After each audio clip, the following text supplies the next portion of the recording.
valedictorian for Class 152. Would you please welcome Chris Turner.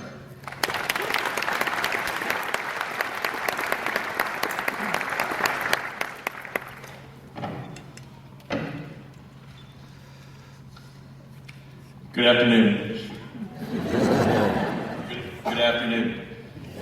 First of all, I would like to thank all of our friends and family for coming to celebrate the biggest accomplishment in me and my classmates' lives.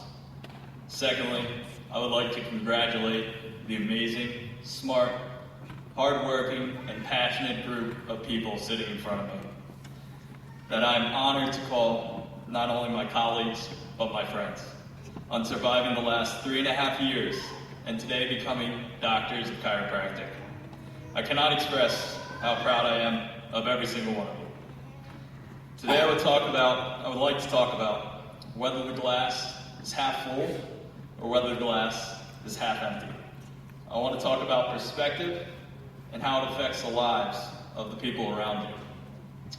First, I want to address my classmates. Doctors, we are not the same person as we were the day before, and I challenge you to all acknowledge this fact and change your perspective accordingly. The years leading up to Palmer, we were mere caterpillars. During our 3.5-year program, we were in a cocoon. Today, we complete our metamorphosis and become beautiful butterflies, doctors of chiropractic. And with this great power comes great responsibility. It is now our sole duty to do whatever is necessary for our patients. I know it is no easy task to suppress who we were yesterday. However, now we must all act with an air of professionalism to ensure the absolute best care for our patients. Furthermore, we went to grade school for 12 years, undergrad for 4, and chiropractic college for 3.5 years on top of that, to become leading experts in our profession. Remember, we are not just chiropractors, we are actual doctors.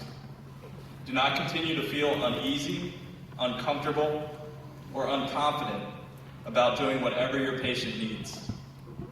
You have the right and obligation to perform any test or order any exam under the law that your patient requires.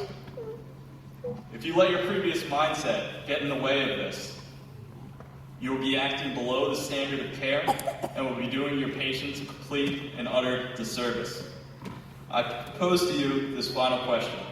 What good is it for a caterpillar to transform into a butterfly if it never opens its wings and flies? Friends and family, you are our biggest supporters and our biggest advocates.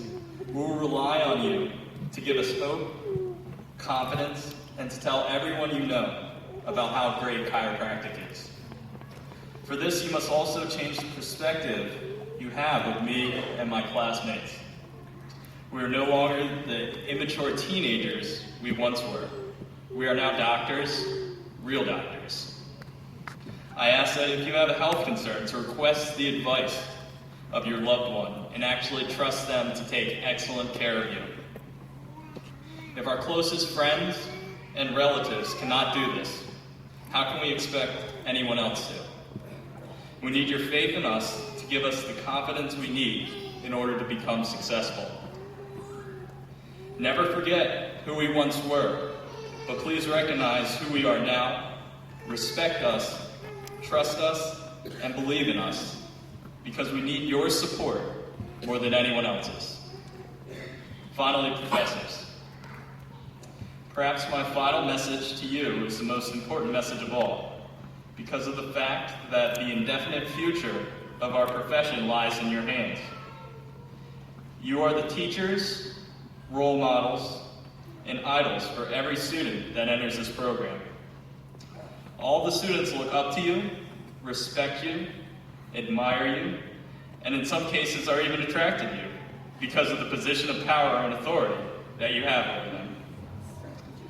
Most of you use this power in a positive, constructive way, but some of you, on the other hand, do not.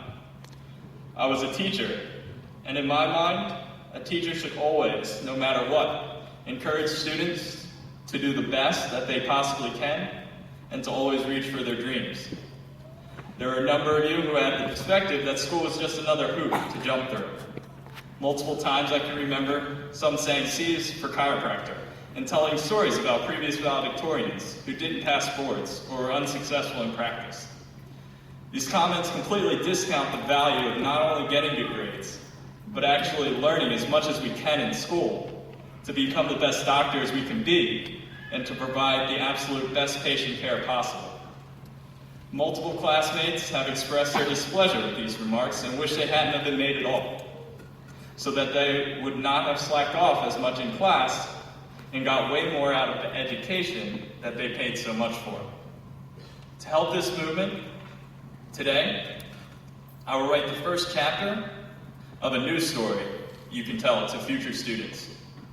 The story of a man who, with only the desire to become the best doctor possible, passed his boards on the first attempt, ended up being class valedictorian, and who went on to become a successful chiropractor who helped lead the way in the expanding the chiropractic profession further than it had ever been before. Remember, changing your perspective around doesn't change your life, it changes the lives of those who are around you. Thank you all again for coming, and congratulations, Class 152.